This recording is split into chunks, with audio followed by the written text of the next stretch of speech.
भ्रम और झूठ की शुरुआत कहां से होती है? अभी राहुल गांधी जी का आपने स्टेटमेंट दिखाया, क्या करें? 1980 में जब मैं बच्चा था तो मैं लेई बना के कांग्रेस के पोस्टर लगाता था। मतलब 8 साल की प्रियंका जी और 9 साल के राहुल गांधी और 7 साल की प्रियंका जी, मुझे लगता है लाखों दर्शक जो देख रहे होंगे सब दिल में समझते होंगे वो जेड सिक्योरिटी में जाके लेई लगाते थे। समझ जाइए आदमी किस प्रकार की बातें करने की शुरुआत करता है।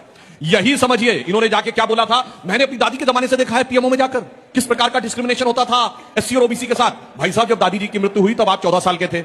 अब ये 11, 12, 13 साल की उम्र में आप पीएमओ में जाते कैसे थे? वो अधिकारी आपको दिखाते कैसे थे? ये तो आपने उन अधिकारियों के ऊपर सवाल लगा दिया। और उसके बाद आप समझ कितना पाते थे? मुझे लगता है समझ तो वही जमाने की अटकी हुई है आज तक, उसके आगे की समझ हुई आज तक हुई नहीं है। अब आते हैं इसके ऊपर जो आज की बात है।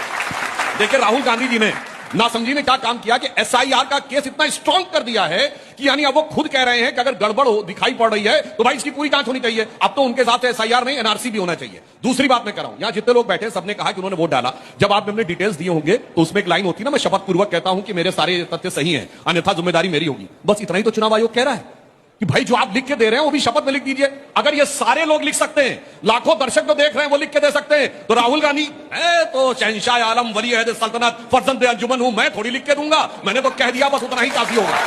तीसरा मैं कहना चाहता हूं, अब बिल्कुल आप टेक्निकल देखिए, आज अभी 1 सितंबर तक बिहार में आरोप जो जिसको प्रॉब्लम है वो अपने वो दे सकता है। 1,60,000 विपक्ष के वोटर हैं, वो सॉरी बूथ लेवल एजेंट हैं। अब बताइए 62 लाख जो है वो जहां पर आपत्ति है, ठीक है, जरा 1.6 को 62 को 8 दिन से डिवाइड करिए और उसके बाद 1.6 लाख से डिवाइड करिए तो 5 वोटर पर डे यदि ये केवल जांच करें तो 10 दिन में सारों की कंप्लेन हो सकती है। पूछिए 8 दिन में कितने किए? अरे करेंगे ही नहीं, क्योंकि जब कुछ है ही नहीं तो करेंगे कहां से। इसीलिए इनका कुल मिलाकर मामला ये है। और जहां तक मैं कहना चाहता हूं एक और बात, देखिए कर्नाटक की एक असेंबली सेगमेंट के लिए कह रहे हैं, कर्नाटक में आपकी सरकार, आपका सीएम क्यों नहीं प्रेस कॉन्फ्रेंस कर रहा? डिप्टी सीएम क्यों नहीं बोल रहा? चलिए आप कहेंगे सरकार से नहीं बुलवाना, तो प्रदेश अध्यक्ष क्यों नहीं बोल रहा? आपके राष्ट्रीय अध्यक्ष खड़गे जी कर्नाटक से सबसे सीनियर नेता है, वो नहीं बोल रहे हैं। यानी सरेआम राहुल गांधी अपमान कर रहे हैं कि कर्नाटक स्टेट के बारे में उनको अपने सीएम, डिप्टी सीएम, प्रदेश अध्यक्ष और राष्ट्रीय अध्यक्ष ज्यादा पता है। It is a PR exercise.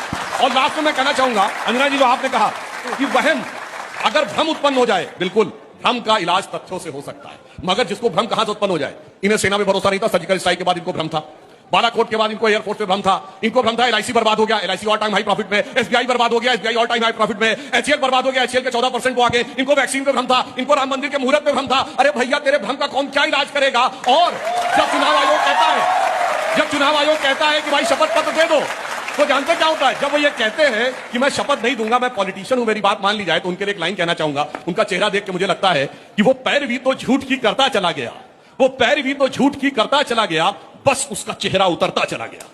और रंगत समझ में आई, मगर आई देर से, कच्चा था बहुत, रंग उतरता चला गया।